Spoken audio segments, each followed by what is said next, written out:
this is an iHeart podcast. Guaranteed human. Support for the show comes from Public, the investing platform for those who take it seriously. On Public, you can build a multi-asset portfolio of stocks, bonds, options, crypto, and now generated assets, which allow you to turn any idea into an investable index with AI. It all starts with your prompt. From renewable energy companies with high free cash flow to semiconductor suppliers growing revenue over 20% year over year, you can literally type any prompt and put the AI to work. It screens thousands of stocks, builds a one-of-a-kind index, and lets you backtest it against the S&P 500. Then you can invest in a few clicks. Generated assets are like ETFs with infinite possibilities, completely customizable and based on your thesis, not someone else's. Go to public.com/podcast and earn an uncapped 1% bonus when you transfer your portfolio. That's public.com/podcast. Paid for by Public Investing. Brokerage services by Open to the Public Investing Inc. Member FINRA and SIPC. Advisory services by Public Advisors LLC, SEC registered advisor. Generated assets is an interactive analysis tool. Output is for informational purposes only and is not an investment recommendation or advice. Complete disclosures available at public.com/disclosures. Time for a sofa upgrade? Introducing Anabay Sofas, where designer style meets budget-friendly prices. Anabay brings you the ultimate in furniture innovation with a modular design that allows you to rearrange your space effortlessly. Perfect for both small and large spaces, Anabay is the only machine-washable sofa inside and out. Say goodbye to stains and messes with liquid and stain-resistant fabrics that make cleaning easy. Liquids simply slide right off. Designed for custom comfort, our high-resilience foam lets you choose between a sink-in feel or a supportive memory foam blend. Plus, our pet-friendly, stain-resistant fabrics ensure your sofa stays beautiful for years. Don't compromise quality for price. Visit washablesofas.com to upgrade your living space today. Sofas start at just $699 with no-risk returns and a 30-day money-back guarantee. Get up to 60% off, plus free shipping and free returns. Shop now at washablesofas.com. Offers are subject to change and certain restrictions may apply. There's a difference between liking a house and actually getting it. Redfin is built to make up that difference and close the gap between finding and owning the home for you. Redfin agents close twice as many deals as other agents. So when you find a home you love, you're not a step behind when it comes to making an offer. That means less watching great homes disappear and more focus on the one you'll call home. Redfin helps turn saved listings into real addresses. Get started at redfin.com. Own the dream. Hey, this is U.S. Olympic gold medalist Tara Davis-Woodhull. And I'm U.S. Paralympic gold medalist Hunter Woodhull. As athletes, our lives are about having a clear path. And a team that you can absolutely trust. So when it came to getting the best mortgage, we chose PennyMac. PennyMac is proud to be the official mortgage provider of Team USA and you. Learn more at pennymac.com. PennyMac Loan Services, LLC, Equal Housing Lender, NMLS ID 35953. Licensed by the Department of Financial Protection and Innovation under the California Residential Mortgage Lending Act. Conditions and restrictions may apply. What's L-running, my Hubbards? I'm Robert Evans. This is Behind the Bastards, the podcast where we talk about the very worst people in all of history. And today is our super special conclusion episode of the life of L. Ron Hubbard. And with me today to talk about the last 10 years of the craziest man in history's life is Michael Swaim and Abe Epperson. Hey. Hi. Thank you for having us. I was making cheering and crowd sounds with my mouth. I thought it sounded mechanical to me. I didn't do a good job. I thought you just did that for every 10 minutes to seep out all the saliva from your mouth. No. You know what I do when I fuck something up like that, though? Is I toss my throwing bagels at the wall. You told me. I was aware of the throwing bagel trope. I thought they were individually thrown. No, this was a 3-pack. This is a 3-pack, yeah. He's angry. And they bounced right off the wall and back to me, so Yeah. I'm rearmed with my throwing bagels. We're also in a room with dozens of panels you could have targeted. You targeted one right by someone's head, I think. Well, that's because the nature of the bounce means it won't hit Sophie if I hit the board to her left. It'll bounce right back to me. Yeah. I'm an expert at I love throwing that you those keep them bagels. contained in the bag, though, so your vigilantism is at least kind. I didn't want to get crumbs everywhere. Exactly. You get ants and rats and stuff that way. That's how you get rats. Mm-hmm. Yeah, and I don't want rats inside the house. I only want rats in the houses of my enemies. There's only the government acceptable level of rat in this studio, and I appreciate that. Yeah, which is 5. Yeah, that's the max. Yeah. Same as peanut butter. Mm-hmm. Mm-hmm. Which is why there's so many rats. It's all the open peanut butter jars from back when I had peanut butter. They're trying to rescue their rat friends who were in the peanut butter jars. Yes. See, I have 5 rats at home too, and I'm in like a ratatouille situation. So. Haven't seen that movie, but I think a guy cooks rats into food and then serves them to the people of France. Abe's eating rats. Abe's eating raw rats at home. That's what he's trying to tell you. Your version of ratatouille is the correct one. Well, I mean, the rent is too damn high in this town. We all have to eat the odd rat. Now, did y'all both listen to the 3-parter I did on the life of L. Ron Hubbard, or LRH? I did. Indeed. Now, I got to ask before we get in, were you surprised to learn that he in fact could fuck? Oh, I was ready to immediately answer no to everything you said because I've done he's not the most obscure bastard you've covered. No, not at all. I've done my own research, but that was the one detail. Yeah. You found the one detail that was surprising. Yeah. I was very pleased because I'm like, it's not like he needed a win. No. Like he definitely didn't need a win. He kind of nailed it. But it's just kind of one of those, just one of those things that like life just serves up to you. Like reality just says, and circumstance. Yeah. And you go, yes, back to nihilism. Yeah, it's when you find out Milton Berle had a foot-long dick. And you're like, why? But okay. Okay. I don't know. If there's one thing that came across in that book of 1,000 Milton Berle jokes. I had that as a kid. Yeah. Man, you just flashed me back to I haven't thought of it in 20 years. And I remember thinking as a 7-year-old reading that, I bet this guy had a fucking salami that could have knocked a dog's head off. Yeah. Well, it was just as a little child imagining that. It was dedicated to his testicles for all the weight they bear. As a kid, I just didn't think anything of that, No, it just seemed like a normal old comedian talking about his balls. Yeah. Speaking of old comedians talking about their balls, or not speaking of that at all, when we last left L. Ron Hubbard, he'd just come ashore in Florida after multiple years of shirking all the laws of land and most of the laws of sea. Old, ill, and as crazy as a cat with an inner ear infection, Hubbard launched Operation Goldmine. This was his plan to create the Mecca of Scientology, an entire city dedicated to the religion, where Scientologists could rule one another and other people based on the enlightened principles of their glorious religion. Now, you guys are going to build a Mecca to your own personal religions. Where do you pick? Oh boy. Shit. Well, that's a great question. This is an improv rule. You're on the spot. First answer, no censorship. What came to mind was Portland, Oregon. No, that's a great place to have a cult. That's where I plan to have a cult. I think because I'm seeing you, but also because that's been at the top of my list of other places to live when and if I leave LA. But I also heard your episode about, in part, the history of Portland, so I feel bad saying that. I would put mine on top of Mount Rushmore.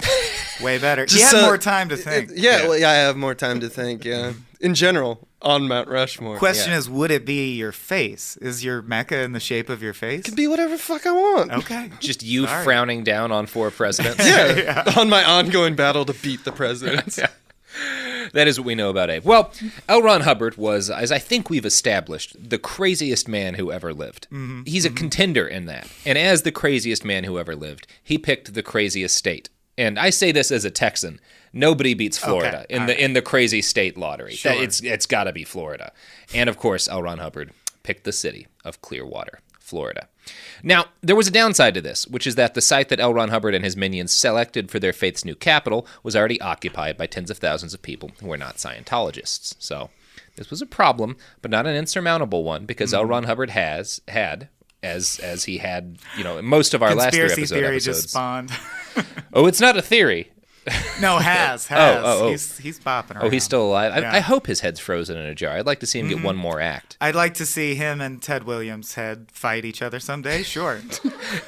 Just rolling around. Yeah.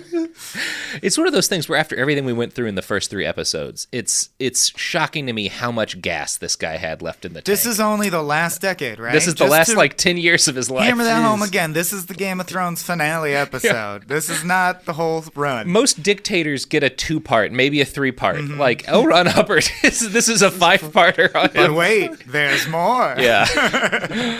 So, Clearwater, Florida is located west of Tampa and north of St. Petersburg on the far edge of Florida's Midwest coast. Yep. It has a fine harbor, which was good because L. Ron Hubbard still fancied himself a Commodore.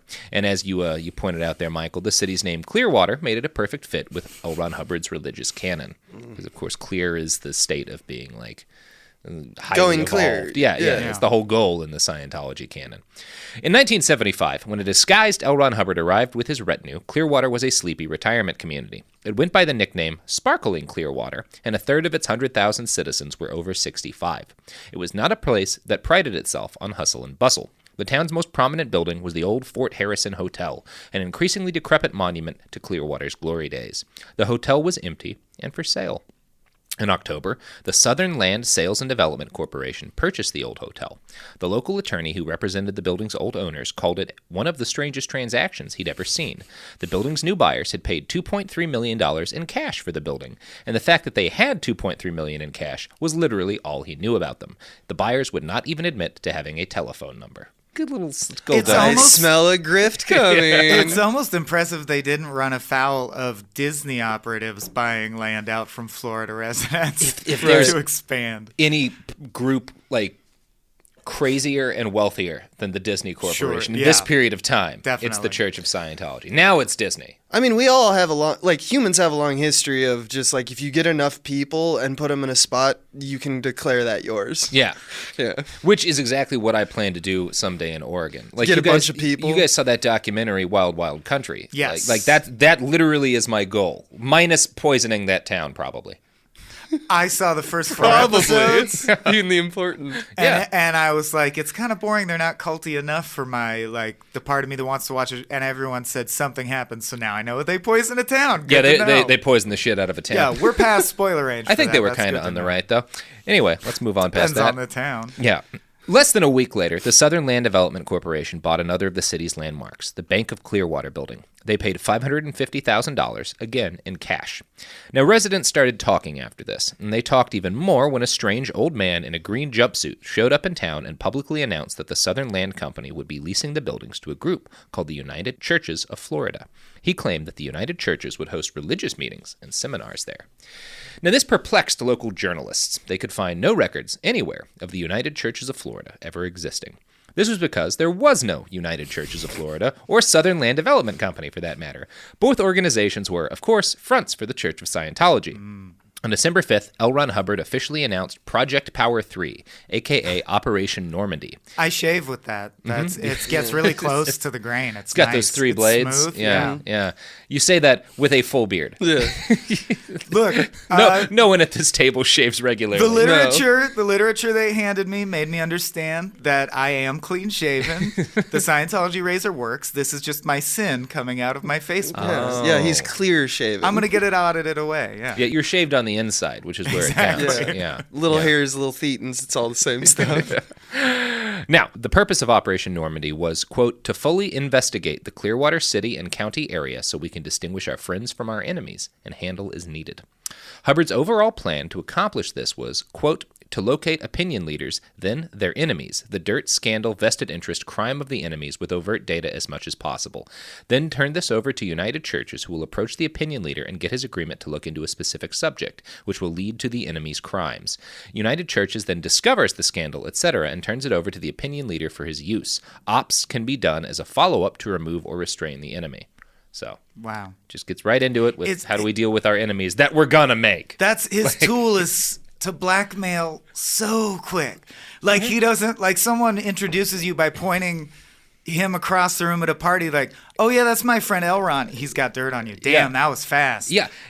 I mean, he's like in his 60s at this point. He's experienced. He knows he doesn't pussyfoot around. It's time we're going to make enemies, so we need a plan to destroy them. Our mob boat has reached land. Begin discovering everyone's sins. You know, in video games where you're supposed to you have offense and defense and you have to power them both up. He's done this enough to know he's well, it's good to be ahead of the curve on the defense. Yeah.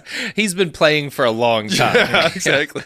Now, one of these enemies was a reporter for the Clearwater Sun named Mark Sableman. Mark had been sniffing around the church's operations in Clearwater and had revealed some evidence that suggested the United Churches were really the Church of Scientology. And so, on January 26, 1976, a church official named Joe Leza wrote up a scheme to get Mark fired. Quote, have a woman, elderly, go into the office and in grief and misemotion start screaming that she wants to see Sableman's boss. She goes in and sees this man and screams and cries about Sableman sexually assaulting her son or grandson. The woman takes a magazine which is lurid and perverted and throws it into the face of the man-woman and screams, look what he gave my son, not to mention what the pervert did, sob to my Johnny. I'm going to the police. If you can't do something about that pervert Sableman, I will see that they do something to you. So, journalist reveals the very basic detail that they're secretly buying up land. I see where this is going. Yeah. And that at one point in time, sob to my Johnny was a phrase that's literally how used. It's written. Yeah. Sob to my Johnny. Yeah, that's like a song you would hear at the sock hop. Or like it could be kind of like a greeting too, like sob to my Johnny. That should be your top for next episode. Sob my Johnnies. What's sobbing my Johnnies? There you go. There we go. Yeah. Throughout later 1975 and early 1976, Clearwater flooded with young, uniformed Scientologists. They began renovating the church's new acquisitions downtown. Their presence was strange and discomfiting for locals, since the newcomers refused to answer questions on who they worked for and what they were doing. Hubbard himself supervised the construction efforts from 5 miles away in a condominium complex in the nearby town of Dunedin. During his few visits into Clearwater, he posed as a photographer. His initial plan was to sneak into a respected position in local society by posing as a photographer, taking pictures to encourage local tourism. In a letter to one member of the Guardian Office, which was the trunk of the Church of Scientology aimed at protecting L. Ron Hubbard, he wrote, quote, taking pictures of beautiful Clearwater is the local button. My portrait of the mayor will hang in the city hall. Never fear. Okay. So pretentious. First of all, it's clear that he was like, well, I'm not going to live there. Find me the nerdiest sounding town. Yeah, I got to live in a J.R. Tolkien named town. Yeah. I am Elrond, after all. Yeah, he is. Elrond and Dunedin. Yeah, he's an elf who collided with a space telescope, L. Ron Hubble, right? Which actually just turns out to be an orc.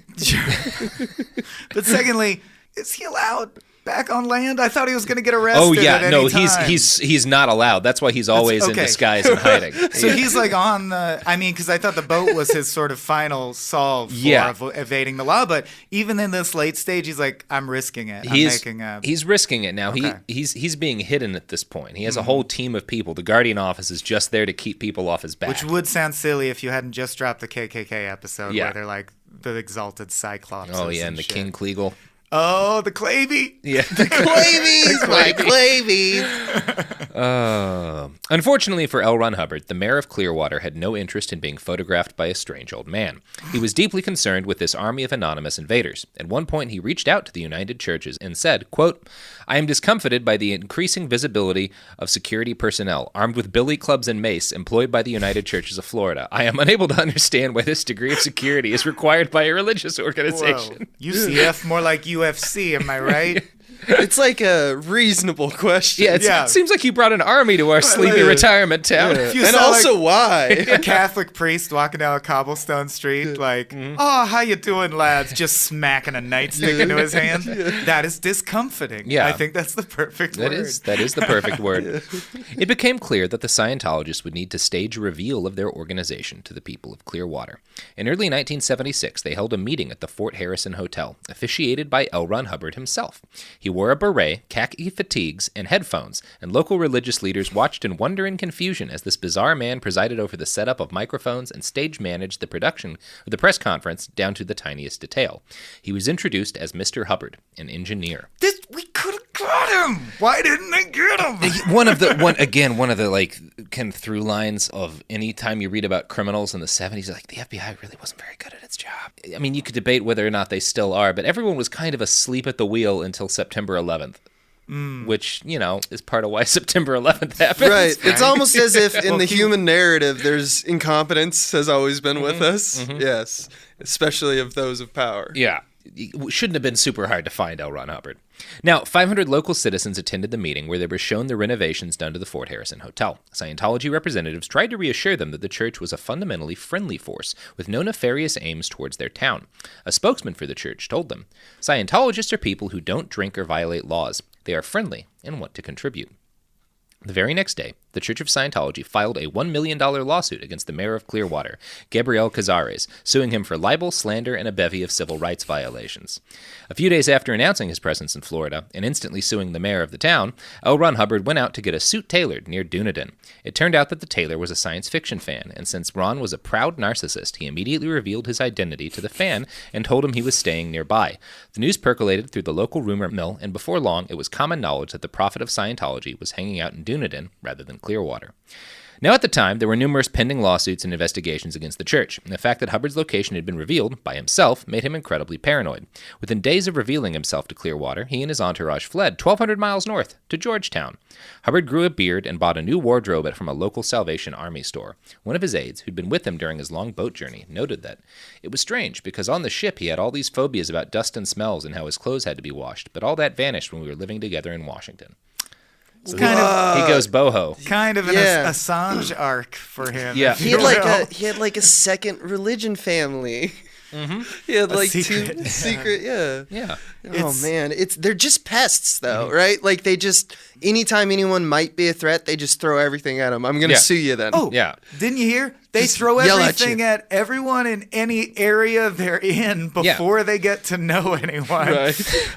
Yeah, it's how you react to threats when you have infinite money and is just a lunatic. And I think it's a sign of your own. Like I feel like from your previous episodes too, he walked around with a lot of darkness inside him. Like there are some people who I think have done horrendous things, and it really goes off them like water off a duck's back. His just sheer obsession with, well, everyone's got dirt. Everyone's got skeletons. The trick in life is just to find the skeletons first. That's the act of someone who's like, yeah, I have the most skeletons. I have so many skeletons. This is preemptively throwing skeletons. I kidnapped my own baby. And if you say anything about these skeletons, I'm going to create new skeletons. It's also incredible that he... I wish I could have been there in his head in the moment he's leaving the tailor's office when it turned from like, it was nice meeting a fan. I shouldn't have done that. Oh, L, that was real bad, L. all the crimes you've been committing. Yeah. Wait a minute. Lil Ron. Lil Ron. So he grows to Georgetown and grows a beard, like we all do at some point. Now, while Hubbard hid out in Georgetown, he continued to direct a variety of clandestine operations down in Clearwater. His main goal was to unseat Gabriel Cazares, who had grown into a figure of almost Luciferian importance to the Scientologists. And get that portrait. He still wants that portrait. He still wants that portrait, yeah. They were really worried about his moderate concern about them taking over his town with a paramilitary security force. According to the book Barefaced Messiah, quote, Scientologist had gone back to his hometown of Alpine, Texas, trawled through public records, nosed around the courthouse, and even checked the headstones in the local graveyard without success. But then it was disclosed that Cazares would be attending the National Mayor's Conference in Washington from 13 to 17th March, and the Guardian's office made hasty plans to give him a welcome. A Scientologist posing as a Washington reporter sought an interview with Cazares and introduced him to a friend, Sharon Thomas, who offered to show the mayor the sights of Washington. Miss Thomas was, of course, working for the Guardian's office. Driving with the mayor through scenic Rock Creek Park, she temporarily lost control of her car and ran into a pedestrian who crumpled dramatically. To the mayor's horror, Miss Thomas accelerated away without stopping, leaving the injured man lying on the road. Is the injured man also a plant? Yep. Yeah, he's a scientist. Everyone involved is a Scientologist but the mayor. So this is like a play for no one. It's like in The Simpsons when they put on a play to convince Mr. Burns to fund the school or some shit. Like, I wonder if they rehearsed. Oh, they must have. They must have, and it's all for him to feel either more that, important, or he had a team always practicing to fake a hit and run, just because he knew at some point I'm gonna need this. Wow. I'm gonna do this. I want to be in those morning production meetings. Where he's just sitting, all right. He was talking last night about not feeling like so great when he's not tall. So can we just like. Let's build his platform, make him taller for everything. Who are our shortest people we can put around him? Yeah, they were doing this shit. I want to see the scenes that they rehearsed that were cut.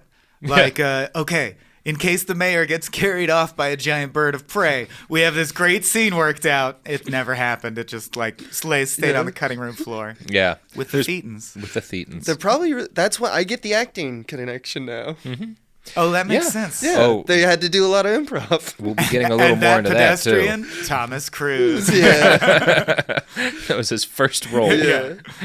Now, the plan was to use this hit and run to discredit the mayor. A Guardian's office memo noted, I should think the mayor's political days are at an end. Of course, a faked hit and run committed by someone else did not have the derailing effect on the mayor's career that the Guardian's office had hoped. Passenger! Yeah. But Hubbard was ready the same day with another plan to try and convince Miami's Cuban population that the mayor of Clearwater was pro-Castro. Like most of L. Ron Hubbard's harebrained schemes, this one did not bear fruit. The Commodore cooked up ideas like IHOP cooks pancakes, poorly and constantly.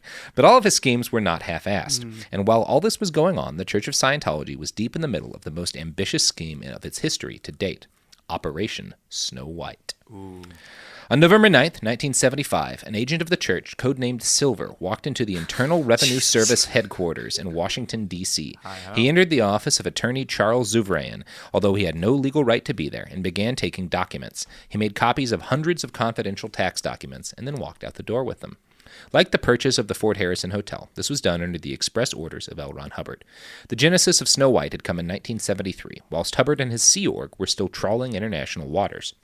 Multiple nations refused to let the Scientologists dock at their ports, and L. Ron Hubbard decided this was due to a worldwide conspiracy to discredit his church, rather than its numerous crimes. Everyone thinks I'm an asshole. It must be a conspiracy. A conspiracy. I'm going to dress up like Spider-Man and ruin his good name.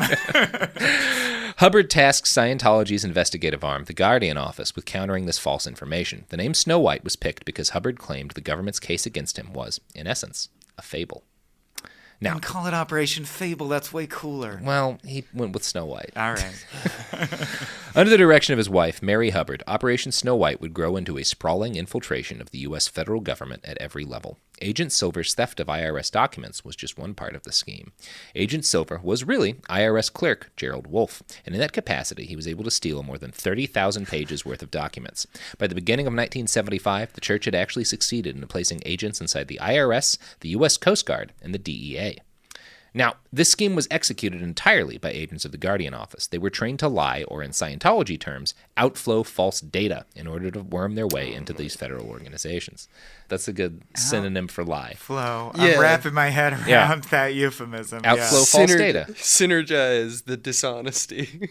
Also, your name's already Wolf. Agent Wolf was better than Agent Silver. I was going to say. The names are bugging me, Or Silver Robert. Wolf, or I don't know. Silver Wolf. Agent Silver Wolf. Red Fox? No, wait, that was Agent Rhett Fox. Snow Wolf. White He's Fox. got a filthy sense of humor, but he gets shit done. Speaking of fables, you know what's not a fable? What? Products? Oh, they're real. Your heart's so in this, man. They're very, you know what? I don't need the guff.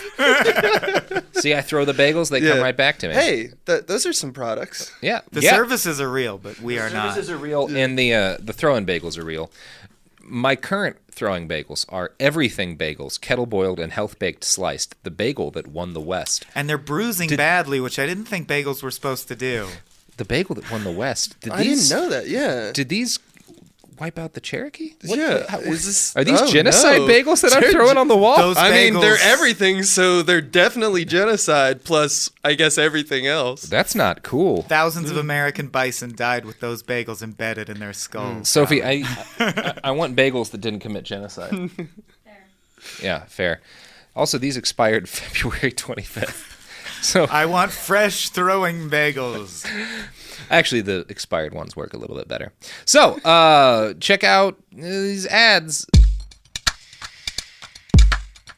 Support for the show comes from Public, the investing platform for those who take it seriously. On Public, you can build a multi-asset portfolio of stocks, bonds, options, crypto, and now generated assets, which allow you to turn any idea into an investable index with AI. It all starts with your prompt. From renewable energy companies with high free cash flow to semiconductor suppliers growing revenue over 20% year over year, you can literally type any prompt and put the AI to work. It screens thousands of stocks, builds a one-of-a-kind index, and lets you backtest it against the S&P 500. Then you can invest in a few clicks. Generated assets are like ETFs with infinite possibilities, completely customizable and based on your thesis, not someone else's. Go to public.com/podcast and earn an uncapped 1% bonus when you transfer your portfolio. That's public.com/podcast. Paid for by Public Investing. Brokerage services by Open to the Public Investing Inc. Member FINRA and SIPC. Advisory services by Public Advisors LLC, SEC registered advisor. Generated assets is an interactive analysis tool. Output is for informational purposes only and is not an investment recommendation or advice. Complete disclosures available at public.com/disclosures. Tired of spills and stains on your sofa? Wash away your worries with Anabay. Anabay is the only designer sofa that's machine washable inside and out, starting at just $699. Plus, Anabay sofas are pet-friendly, stain-resistant, and feature changeable slipcovers and modular pieces. Get up to 60% off site-wide with a 30-day money-back guarantee. Visit washablesofas.com to get yours now. That's washablesofas.com. Offers are subject to change and certain restrictions may apply. Hey, this is U.S. Olympic gold medalist Tara Davis Woodhull. And I'm U.S. Paralympic gold medalist Hunter Woodhull. As athletes, our lives are about having a clear path. And a team that you can absolutely trust. So when it came to getting the best mortgage, we chose PennyMac. PennyMac is proud to be the official mortgage provider of Team USA and you. Learn more at pennymac.com. PennyMac Loan Services, LLC, Equal Housing Lender, NMLS ID 35953. Licensed by the Department of Financial Protection and Innovation under the California Residential Mortgage Lending Act. Conditions and restrictions may apply. Let's talk about modern home shopping. It's sort of become a fun side hobby, right? Scrolling listings at night, dreaming about kitchens you've never seen, or backyards you haven't even stepped foot in, all from the comfort of pretty much anywhere. Redfin knows a lot of people like you want to own, but are stuck in this browsing mode loop. That's where Redfin flips the script. With listings that update within minutes and tours you can book right from the Redfin app, you can see your dream home the moment it appears. Now, liking a listing is easy, but actually landing it, that's where Redfin comes in. Redfin has over 2,200 agents with local expertise. And Redfin agents close twice as many deals as other agents. That means they want to help you win, not just window shop. Redfin is built to help you go from just looking to wait, this could actually be home. So become the newest neighbor on the block. Visit redfin.com to start finding and start owning. That's redfin.com. We're back. I shouldn't have come back when I was eating. Yeah, right when you. Well, you fully control when you come back, so that was your choice, and you should live with it. That's number 3 for those keeping track. I hit some equipment with that one, but Daniel says it's fine. We've returned from examining the ads and examining the antiquated woodworking tool, and I, for one, will purchase one. Yeah, delicious products or services. Now, what's not delicious is the throwing bagels that apparently are genocide bagels. Yeah, I think they're genocide bagels. I would like to apologize to genocide victims for throwing genocide bagels. I've heard a lot of words in my time on this earth. I've never heard the combination tasty genocide. I don't know. I don't eat bagels. I just throw them, so I don't know if they're tasty. I can say these are the bounciest of the bagels. Oh, you're not even vouching for these bagels as edible? That's why they're throwing bagels, Michael. All right. Yeah. I assumed a throwing bagel could sort of retire and end its life in my little mouth. Is that not a possibility? I'm not going to say you can't, but that's not their purpose. Okay. They're everything bagels, so you can do anything with them. This bagel is my everything now. Including genocide. Yeah. Yes, unfortunately. I guess, they really are well, everything if a bagel's everything, it's all good and all evil. It's all good and all evil. It's all on there. Yeah. That bagel both invented the seatbelt and killed John Benet Ramsey. Mm-hmm. Everything. And is the spirit of Christmas. And is the spirit of Christmas as well as the spirit of St. Louis. Mm-hmm. And is that right-wing college kid who led the campaign against wearing seatbelts and died in an accident that he would have lived through if he had worn his seatbelt. It's all in the bagel, people. We've gotten too invested in the philosophy of what an everything bagel is. The cream cheese is Hitler. I don't ask why. It's always been that way. I think we can all agree on that. All right, let's get back to L. Ron Hubbard's life. It's a little bit of bagel. It's a little bit of bagel. So, the Guardian Office agents were infiltrating, all these federal agencies, the IRS, the DEA, the Coast Guard. Much of the data gathered, like the IRS files copied by Agent Silver, was collected in order to help the church deal with its mountain of pending audits. At this point, it was not a religious institution in the legal sense of the word, but it was still refusing to pay taxes, so the IRS was not super happy. So it still had not secured the religious exemption? No, that wasn't until much later. Now, the Guardian's office also used their connections to the U.S. government to dig up dirt on their political enemies, particularly journalists who dared to write about them. According to the L.A. Times, quote, The Guardian office saved the worst for author Paulette Cooper of New York City, whose scathing 1972 book, The Scandal of Scientology, pushed her to the top of the church's roster of enemies. Among other things, Cooper was framed on criminal charges by the Guardian office members, who obtained stationery she had touched and then used it to forge bomb threats to the church in her name. "You're like the Nazis or the Arabs. I'll bomb you. I'll kill you," warned one of the rambling letters. The church reported these threats to the FBI and sent the fury of the Bureau crashing down on poor Paulette Cooper. She was indicted by a grand jury for making bomb threats and for lying under oath about having made the bomb threats. The truth did eventually come out, but it took 2 years and cost Paulette $20,000 in legal fees and $6,000 in psychiatric treatment. Wow. Now, Hubbard actually hated Paulette enough that he had the Guardian's office dedicated an entire operation to destroying her, codenamed Freakout. I found an article where she recites a small list of the things they did before reporting those fake bomb threats to the FBI. What are you doing at work today, honey? We're destroying this one woman's We're destroying this lady. She wrote a book. Yeah, we're in Q2. I'm hoping by Q4 she'll be contemplating suicide, you know. That's the goal. You know, we all get a bonus if it happens before Q4. Also, did the agents who infiltrated the IRS, like 99% of the time, have to just keep up their cover by doing tax returns? I think so. I want to know if a Scientologist operative ever just processed my taxes by chance. Well, not if you were filing taxes in the late 70s. Yeah, maybe. Yeah. I have a very bad tax cheat, which is I've been filing taxes since before I was born. I'm hoping it'll pay off. I'm going to stop paying taxes early. You wanted to stay in the plus column. Here's Paulette Cooper. Quote, "I soon got used to telephone death threats, harassing calls, and lawsuits. I was occasionally followed, often conspicuously as if to upset me, and people seemed to be trying to gain access to my apartment. Then, in the basement of my small building, I discovered alligator clips on my phone wires, likely the remnants of a phone tap. Next, my cousin, who was also short and slim like me, was in my apartment alone when a man arrived with a flower delivery for me. When she opened the door, the intruder pulled a gun out of the flowers and put it to her temple. Fortunately, the gun jammed, misfired, or was empty. The man then began to choke her, and then when she pulled away and screamed, he ran off. The police said afterward that they were mystified because there appeared to be no motive for the attack.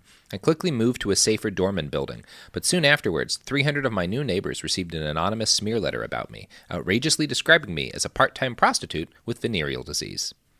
They really showed control with the part-time, though. They're like, don't drag her through the Not a full-time. Wow. Yeah, that's a... Mike, that's a hit. The reason why they choose part-time too is that they're like, she can't even be a full prostitute. That's a different way to take it. She hasn't made varsity. It's the one they took. She hasn't made varsity sex work yet. Yeah, she can't entirely subsist off of that. Yeah. So she's got to do the writing books about Scientology thing as an off gig. There's just worse lies and worse lies. Yeah. Now, much as I do love talking about the wacky schemes of L. Ron Hubbard, it's important to remember that for every botched fake hit and run, which is just genuinely whimsical and funny, someone like Paulette Cooper was subjected to insane, almost unimaginable torment for the crime of writing a book that angered L. Ron Hubbard. Poor woman. Yeah. Well, it seems like it might have been actually just a torture technique, like where they were never planning to shoot her, but like that's a thing that you'll do. Like I talked to someone who was in an Iranian prison and tortured for a while, and fake executions were a common thing. The CIA did it too with people we captured in Iraq, where you put a gun to their head and pull the trigger, but it's not loaded because like that just really fucks with people. I guess because he went on to choke her, it makes you imagine like he really was sent to kill her. But a jam is also pretty unlikely. Yeah, as a torture rehearsal, just to fuck feel... her up. Oh man. Yeah, they'll execute a prisoner of war with a gun that has no bullets, right? To be psychologically. Now you're fucked up inside. Enjoy your next 40 years. Yeah. Now, meanwhile, back in Operation Snow White, over the months and years, Scientology spies had made their way into the Department of Justice, placing an operative as the secretary to an assistant U.S. attorney who handled the mountain of FOIA requests filed by the church, Freedom of Information Act requests. This was the surface legitimate goal of Operation Snow White. Hubbard framed it as a perfectly legal blizzard of Freedom of Information requests aimed at trying to figure out just why so many people thought the Church of Scientology was a nefarious entity. Now, because... I'm usually pro-FOIA. FOIA has been a force for good, mostly. Yep, not in this case. No. So, because many of these FOIA requests pertain to records that were critical in ongoing investigations into the Church's rampant criminal activity, the Church would be denied the right to see them, which is, part of how FOIA works. The Church's man in the Justice Department would be able to know when they were okay, they requested this document, it's being denied, and so he would get a copy of the document they were getting denied and then smuggle them out to church authorities. So this is why they were placing guys in the DOJ. What sent everyone was on. Yeah, exactly. Now, the IRS was L. Ron Hubbard's greatest nemesis outside of the concept of psychiatry, and they were where his guardian office focused most of its efforts. At one point, an office operative managed to bug an IRS conference room by wiring a recorder into a wall socket that allowed him to listen in on agency meetings via his car's FM radio. At another point, 2 Scientologists used their faked IRS credentials to get inside government archives and photocopy documents related to the church. Now, the head of Operation Snow White was again Mary Sue Hubbard, and when it all came crashing down, spoiler, she is the one who would take legal blame. But basically everyone who has studied the church, or Hubbard, agrees that he was the center of the whole conspiracy. Yeah, it's almost like people who are scared that everything is a conspiracy make conspiracies. Yeah, do nothing but create conspiracies. Yeah, because the worldview. And it seems like everything is the mafia. Like everything works like the mafia. They're out to get you. Yeah. Right, it's the same. You just shift the blame to a lower down person and keep the concept of lieutenants or made men kind of stuff. Yeah, Avon's in the clink for a year, but we got Stringer on the outside, and he can run messages to Weebay, whatever you need. Yeah, whatever you need. Yeah, and in L. Ron Hubbard's case, he's Avon Barksdale. Yeah. I guess, except for he never spends time in a cell. Yeah, because he's more of a mythic figure. Yeah, I do think this is also the first time I've heard of spy work that is too boring to contemplate doing. Oh my God. It's like, do you want to be a spy? Yeah, dude. Okay, go into this IRS office and install a bug. That's kind of cool. Yeah. Now sit in a van and listen to what IRS people say all day, every day. Drive around listening to the IRS radio. Yeah. Are we cops? Kind of the opposite of cops. Yep. Yeah. New cops. Spock? Yeah. Is cops backwards? I don't know. Is Spock cops? That's not how that works. Cops. No. Spock? Oh, yeah, it is. Cops backward are Spock. Because they're illogical. I've always said that Commander Spock is the opposite of a cop. Yeah. You know why? The blue uniform. No, that doesn't work. Live long and prosper. I'm looking for the pun. I really didn't have anything there. Okay, you're just hoping someone I was hoping somebody was going to pass that ball somebody back. Comedy now. Yeah. And we failed. It's highly illogical. Hand over your badge and gun. Yeah. I'm going to throw these bagels right back at my feet. Number 4. I hate the genocide they were complicit in, but they're damn good throwing bagels. Really good throwing bagels. Freudian slip. Shoving bagels. Those are different bagels. Mm-hmm. You need a littler bagel. Most orifices are small. Bagel bites. Yeah, good for shoving. I put bagel bites. Throwing bagels can be big. Shoving bagels need to be small enough to fit in most holes. To just kind of ease in there. Call me old-fashioned, but I like just a good old-fashioned walking bagel. A little walk around town. You can grab on it. Yeah. It's not got too much on the outside. Mm-hmm. That's a good walking bagel. Back to evil. Yes. Oh, I was ready to talk about shoving bagels more. Because, if it's bagel bites, they make their own lube. Do they now? Back to Scientology. Bagel bites. Michael Meisner. Lube you up real good. Michael Meisner, who was the fake victim of the fake hit and run aimed at destroying the mayor of Clearwater, was also a major part of Operation Snow White. He personally broke into the Department of Justice several times and organized the copying of tens of thousands of secret files. Under Meisner's direction, decoding equipment was installed to provide direct, secure communication between church headquarters in Clearwater and the Guardian's office in Los Angeles. After Virginia, L. Ron Hubbard himself wound up hiding next on Overland Avenue in Culver City, California. Lived there. Yeah, that was about a block away from my first home in Los Angeles. Wow. Yeah, me too. Yeah, that's where Hubbard hid after he decided he'd spent too much time in Georgetown and he had to get out of the East Coast. Wow. Yeah. So in mid-1976, with Operation Snow White at its height and Hubbard living in his third undisclosed location since returning to dry land a year ago, Mary Sue Hubbard finally joined back up with her husband to warn him about some major problems not related to the fact that they were conducting the largest infiltration of the federal government in U.S. history. See, it turns out that living on a series of boats and searching for gold for like a decade, committing a vast and dizzying array of financial crimes, spying on the government, and living in a series of safe houses is kind of bad for someone's family life. He blew up those imaginary submarines. Yeah, he did blow up those imaginary submarines. Right. Yeah. Kept claiming it. Yeah. And didn't the racist guy do it too? Yes. Yeah, the guy who made George Lincoln Power, Rockwell. Yeah. They made the same lie. What? So it's almost like there's a continuity of liars and wanting to be awesome and making your own myth. You know that song "Everybody Wants to Rule the World"? Mm-hmm. It's like that, but with blowing up a Japanese submarine. Yeah. It's like cred in those circles. Yeah. Things were not great with the Hubbard family at this point in time. His daughter Diana's marriage was falling apart. His son Quentin was ostensibly in the Sea Org, but was constantly out of pocket and battling crippling depression. And worst of all, L. Ron Hubbard's daughter Suzette was dating non-Scientologists. Now, Mary Sue suggested that all of these problems could be solved by providing the family with a little bit more stability. So, using some of the church's literally infinite funds, they bought a gigantic compound in Southern California named La Quinta. The family moved in that October. For a while, all was well. The Commodore's messengers noted that he seemed to be much more relaxed and happier after moving into his new ranch. This did not last long. On Wednesday, November 17th, 1976, Hubbard received dire news. His son Quentin had been found dead in his car in Las Vegas, the victim of a successful suicide. Mary Sue wept. L. Ron Hubbard screamed, "That stupid fucking kid! That stupid fucking kid! Look at what he's done to me!" What happened to blaming the Thetans, dude? Yeah. Well. Like, he should fall to his knees and go, Thetans! Thetans! You stole my boy! I will you come stole at you. my boy, Snake Thetans! Man, that's tragic. Yeah. According to Barefaced Messiah, quote, the Guardian's office, meanwhile, had moved swiftly to handle the situation. Its local representative in Las Vegas was a pit boss at the Sands Hotel by the name of Ed Walters. I had been working as a covert operator for about 8 years, he said. I had secretly tape-recorded a psychiatrist and got him to talk about lobotomies to try and discredit him, and I had bugged the meetings of the Clark County Mental Health Association. Things like that. I worked on anything that org considered to be a threat to the Hubbards. Who's he saying this to? This is what he said to the author of Barefaced Messiah. Okay, so he presumably got deprogrammed. Yeah, he left the church at some point. Okay. He was just a classic casino pit boss / spy for the Church of Scientology. There's your mob connection right there. Yeah. What info is he getting, though? Like stuff like this. They want dirt on a psychiatrist, so he gets this guy drunk and bugs him talking about committing lobotomies. I guess I guess lobotomies are pretty cool. We should do them more. And he's like, got you, motherfucker. Cha-ching, another good-ass day for Ed Walters. Yeah.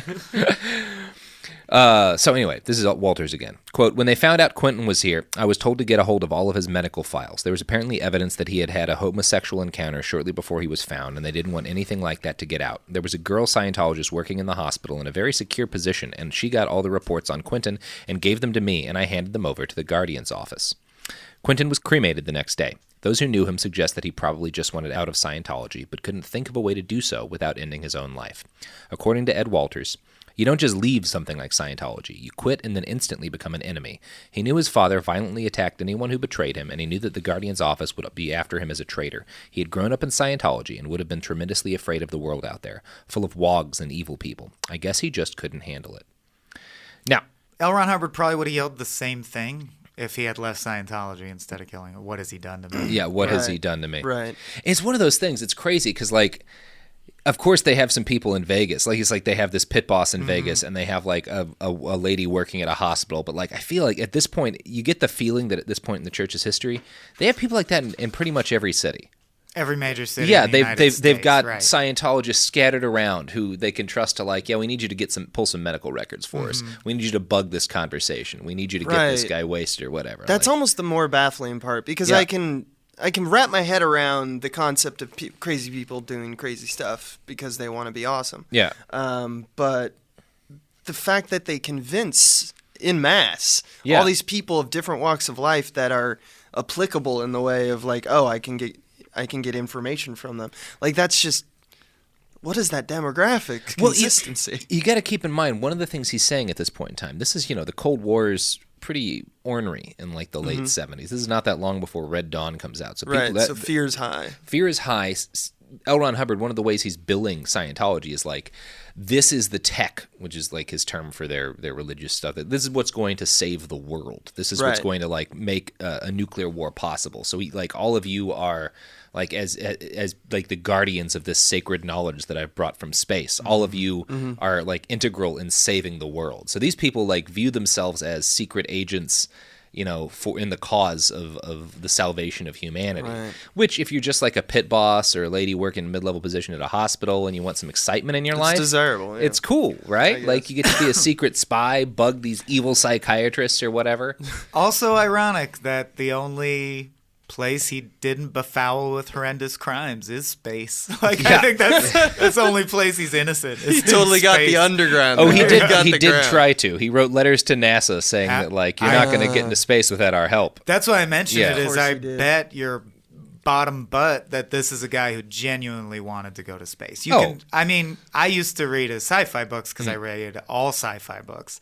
And it was genuine. He loves space. He loves some space. And we're all grateful that he didn't make it there. No, it didn't need L. Ron Hubbard. God. You know what else doesn't need L. Ron Hubbard? What? The wonderful products and services that support the show with their advertising dollars. Why would they? They're fully actualized. They're fully actualized. I've heard about these. These services? Yes. And the products? Uh-huh. All right. Well, let's all hear about them some more.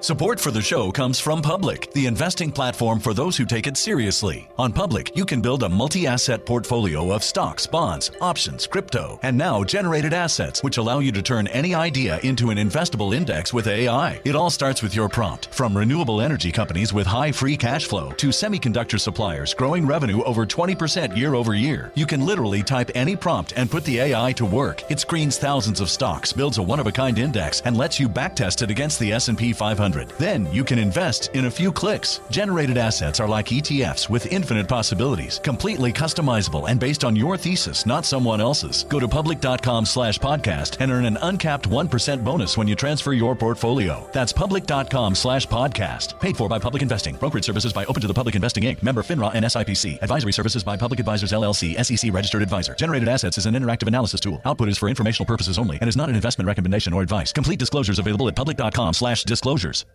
Tired of spills and stains on your sofa?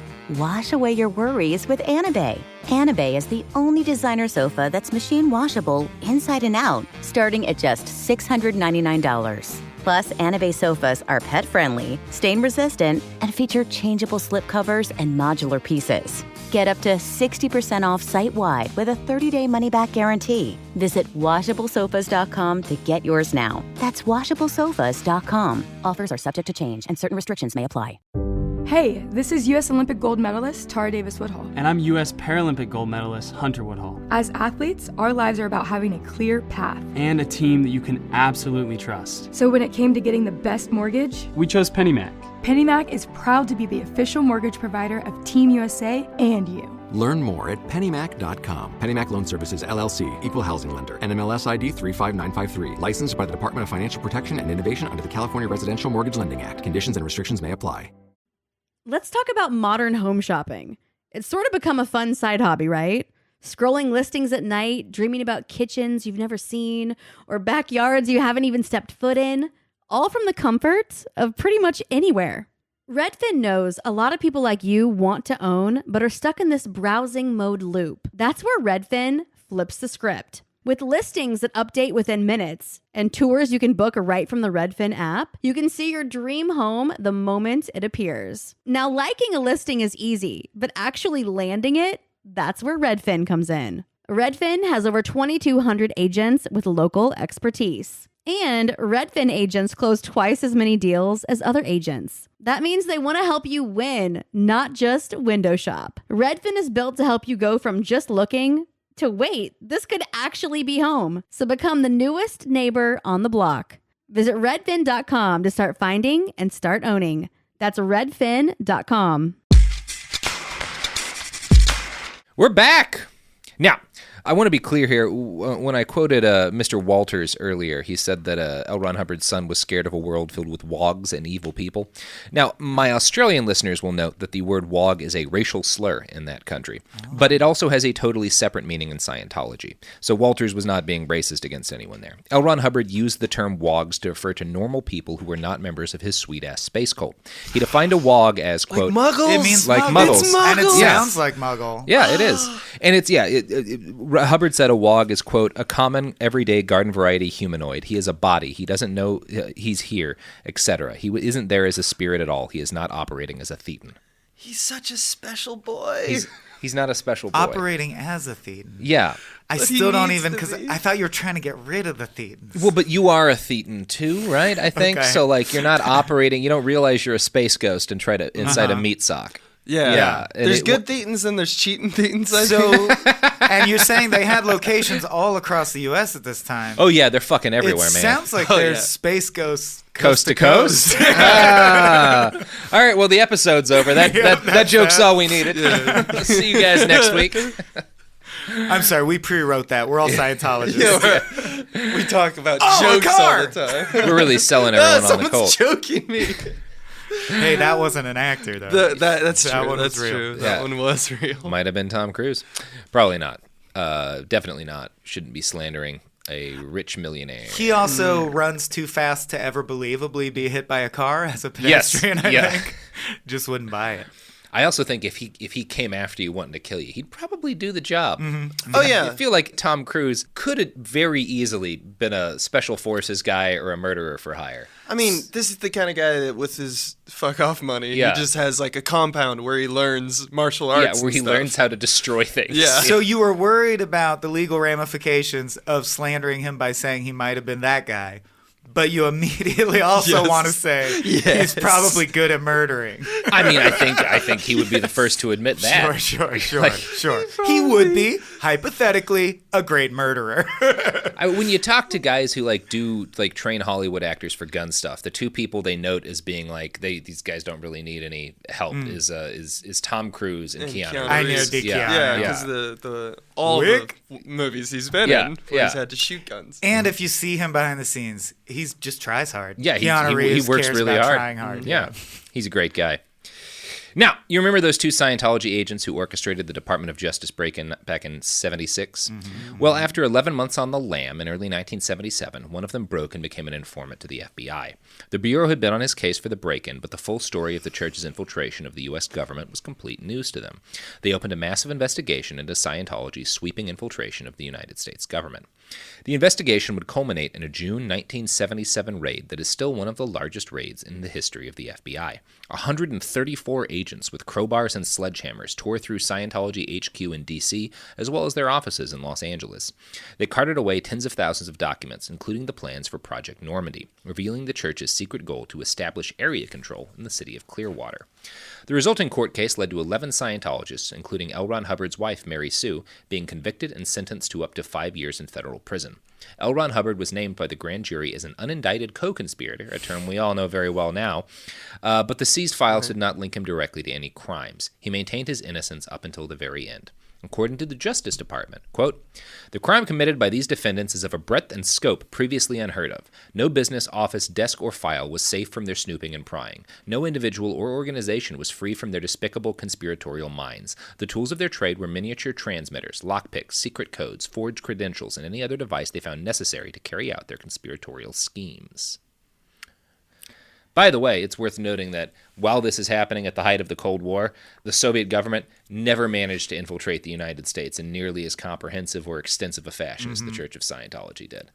It seems like they should have been trying to infiltrate the Church of Scientology. It's like talk to the people who really are making progress. Yeah, they fucking nailed it. Now, those are the facts of the case as they exist in reality, but they are not the facts of the case as admitted by the Church of Scientology. Right. In the immediate aftermath of the raid, they accused the FBI of Gestapo-like brutality, which would be true if the Gestapo handed out 5-year sentences for massive and sweeping infiltrations of the Third Reich, rather than just shooting people. They had crowbars, They Robert. had crowbars. It's frightening. The Stand League builds itself as an advocacy group of Scientologists fighting bigotry against their religion. The name is an acronym for Scientologists Taking Action Against Discrimination. You have to use the in and against for the acronym, which isn't really great acronym procedure, but we all cut corners now and again. Sure. I use expired throwing bagels, like nobody's perfect. I found an article published on the Stand League's website about the Snow White program. Here's how they describe it. The Snow White program refers to the program written by Scientology founder L. Ron Hubbard in 1973 for the purpose of legally correcting and expunging the plethora of false government reports about the Church of Scientology, its leaders and members through strictly legal means. It's a big tip off for use legal twice. Yeah. And PS legal. PS legal. PS Just legal. think about the word legal and think of me. Yeah. The Stan League asserts that L. Ron Hubbard did not remotely contemplate anything illegal. Of course not. Who's famous law follower L. Ron Hubbard. Who's got 2 thumbs and is legal? This guy. Yeah. I gotta get back on my boat now. I'm gonna kidnap my baby again. No collusion. Oh, my wife though. Damn, it sucks how she sucks. Yeah. Yeah, that's rough. Yeah. Now, Mary it is Sue. impossible to disprove that to a point of certainty, which is why L. Ron Hubbard himself was never convicted of anything. But I want to emphasize this. Come the fuck on. We all know all of this is known information. It's true. Now, we're not done with the story of L. Ron Hubbard yet, and in our next episode, which I'm very excited for, we're going to talk about the last phase of his life, where he became an auteur filmmaker and a singer. Hell yes. Hell yes. Hell Can yes. you believe LRH has this I'm much so gas hyped. left in the tank? Does it even so involve hyped. Battlefield Earth? Oh, yeah. Okay. Oh, buddy. Oh, okay. Does it involve Battlefield Earth? Wow. Yeah. What a juicy treat at the end of so many people come on the show and at some point in the hour go, yeah, this has been really depressing. Thanks for having me. Yeah. I feel like you got all the sad stuff out of the way. I mean, there's been sad shit, but man, the next one's going to be a treat. It is going to be a can't treat. wait. But before we close this episode out, I'd like to talk a little bit more about the town of Clearwater, Florida. Now, the Fort Harrison Hotel was renamed by the Church of Scientology to Flagland Base after renovations were finished. It became, and is today, the chief training center for Scientologists studying the highest levels of whatever the hell Scientology is. Since 1980, 3 Scientologists have died at Flag Base. One of those dead was a young woman named Lisa McPherson, who died of a blood clot caused by dehydration and bed rest after 17 days locked in room 174 of the former hotel. Josephus Havaneth was found dead in a bathtub in his room. The water was hot enough to have burned his skin off. The official cause of death was drowning, but the coroner noted that he was found with his head above the water line. Herbert Pfaff died of a seizure in the hotel after he ceased taking his seizure medication in favor of a Scientology-approved vitamin program. And this is the hotel from The Shining you're describing, right? Yeah, this that's is the essentially Overlook Hotel? what they turned this building into. Don't go in room 174. Don't. In 1997 alone, the Clearwater Police received 160 emergency calls from Flag Base. At no point were they allowed to enter. For most of Scientology history, the church was in constant arrears for failure to pay state and local property taxes. Scientology was brought to court numerous times by the city and the IRS for this. Luckily for the church, they eventually succeeded in having Scientology declared a religion, which granted them tax-exempt status. The way they did this was pretty fascinating. They basically bombarded the IRS as an organization and individual IRS executives with lawsuits until they got their way. We'll probably talk about that in detail in a later episode. According to a recent report in the Tampa Bay Times, the Church of Scientology currently owns more than $260 million in property in downtown Clearwater. Most of these buildings are empty and undeveloped, and many in Clearwater blame the church for the fact that downtown Clearwater has remained incredibly underdeveloped compared to downtown St. Petersburg and Tampa. The church is able to exercise a huge amount of control over the city of Clearwater due to their ownership of much of its downtown area and the economic power of their religion. According to FSU News, quote, Scientology leader David Miscavige introduced a retail strategy to Clearwater's Community Redevelopment Agency. The plan requires use of not just property owned by the church, but it also every property in a 3-block by 4-block area that encompasses all of downtown. The plan involves attracting a few major retail brands and then filling open spaces with hand-picked businesses, similar to an outdoor mall. The proposal will give the church total control over the downtown area in regards to development and management of properties. The church's redevelopment plan has not yet been made public, nor will it be subject to a vote. Cool. Why do you need that? Like, why? I don't understand what the area. He's like, this church is important to me. I made trillions of dollars, but I need area control. Mm-hmm. What's area control? Well, I want to decide if there's a Sparrow's or, an old spaghetti factory there. Well, and I want it to be what I want it to be. This is like, who gives a shit, dude? This is the decision of his predecessor. Because for L. Ron Hubbard taking over this town, which the church controls like 40 years later today, this was like a 2-week project for him. Right. Like he was there for like a month or so. L. Ron Hubbard himself never spent more than a couple of days actually inside the city limits of Clearwater. Like they still control this, and it was just sort of a vague plan of his for a couple of weeks before he moved up to Georgetown and grew a beard. I like it. Take it for with these me. mythic figures, like the entire Sea Org is just like whatever he said. What beautiful drippings came out of his horrible maw. We need to make that our religion because there's only so much that he said. Yeah. I mean, he said a lot, but it's like there's still people in Clearwater who have to deal with the consequences of L. Ron Hubbard's passing fancy, right? Every day. Well, I guess we have to justify this shit. Yeah. I also kind of want to go there now because I didn't know there existed like a company town for Scientology. Yeah, there sure does. Where I got to imagine because they're freaking annoying to be around. They must have pushed out anyone who had an easy opportunity to leave or felt like. So by now, 40 years later, I just want to go to a town where you're like 90% certain everyone around you is a Scientologist at all times, or another person gawking at all the Scientologists. I wonder if there's ever at the time like he would listen to music or like was really into stand-up comedian and would like watch it and stuff, and then everyone was like, I guess that's another god amongst us. You get the feeling from L. Ron Hubbard that he did not consume a lot of other people's media. Right. Sure. That's probably true. Yeah. We will be talking about Star Wars a little bit in the next episode. I can't wait. This is going to be... It is going to be great. But first, you know what else is going to be great? What? Is y'all plug in your pluggables. Oh, yeah. Yeah, we're in the P-Zone. The P-Zone. Welcome to the P-Zone. I thought that's the pizza zone. What's the cookie with that? That's a Pizookie. The BJ's. The P-Zone, and we'll blast you with a bazooka full of Pizookies. All right, guys. We have things we do. Throwing bagels are on the table. Plug your shit. Oh, no. Oh, shit. Oh, man. Oh, God. Yeah, you're under the bagels now. My associate Abe here and I have a little outfit called Small Beans. It's a podcasting network and is about to branch into web video. Yeah. And I think it's very important that you find out more about that at patreon.com/smallbeans or on the Small Beans YouTube channel, because we're right now in the process of producing a little show where four friends sit around analyzing pop culture, accompanied by illustrations and clip packages. Yeah. And there's a good chance that a lot of your audience likes that show because it feels familiar to them and exciting. No, this sounds familiar to another show that I know you were on in the past. It's unlike any other show. Well, this is the launch of a legally distinct show from all other shows. I love legally distinct. Called Off Hours. Off Hours. What you do in your off hours? You analyze pop culture. You analyze pop culture. Hey, this is Robert Evans cutting in from the future. When we recorded this episode, Off Hours was not yet done. It was just a dream in Michael and Abe's beautiful, beautiful eyes. But now it is, in fact, a reality, and you can watch it right now on the internet if you go to YouTube and look up Off Hours. If your life got rebooted, what kind would it be? On the Small Beans channel. Please check it out. Off Hours. If your life got rebooted, what kind would it be? It's a fun show. It's important to me because all of my friends are involved, and because internet comedy, if you don't know, is having some hard times these days. And Michael and Abe and a good group of many of my former coworkers, who are all great people, are trying to keep it alive, keep it user supported, avoid having to do ads, avoid a lot of that mess, and try to make beautiful content that makes people laugh and makes the world more bearable. So please go to the Small Beans channel on YouTube.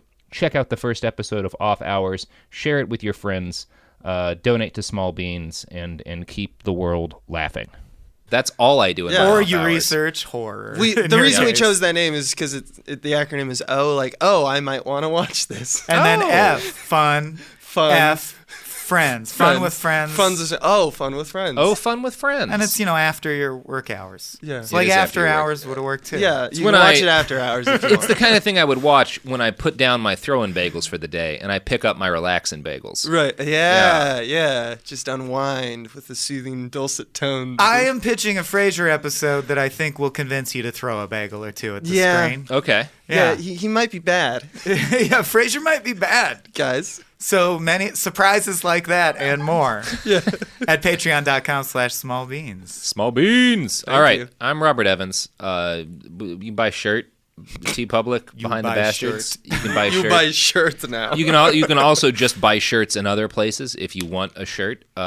It's legally required in many outdoor areas in the United States because of the fucking president. Or you can listen to my other podcast, It Could Happen Here, if you want to be sad. It will make your day worse with knowledge. Listen to it. And I have a Twitter and an Instagram, @BastardsPod. Well, Sophie runs both of those. I don't understand Instagram. It frightens and confuses me. But you can look at those things. They exist. They're in the world. We have a website, behindthebastards.com, where you can find all the sources for this, including Barefaced Messiah, which you can find free online. I think it's out of copyright. I don't know. I did buy a copy of it, but you can also find it for free online Just without wanted to torrenting increase it. the chance the church got a little of your money. Yeah. Well, no, they don't. They didn't publish that book. Yeah. They do not That's like true. that book. They hate the book. Yeah, it's a hell of a read, though. Like speaking of cutting room floors, as we were earlier, the number of LRH stories that I didn't include in this podcast just because I couldn't make a 14-hour podcast about L. Ron Hubbard, fucking wild. Anyway, I'm gonna throw some bagels. Y'all continue your commute or your poop. Yeah! Number 5. The episode's over.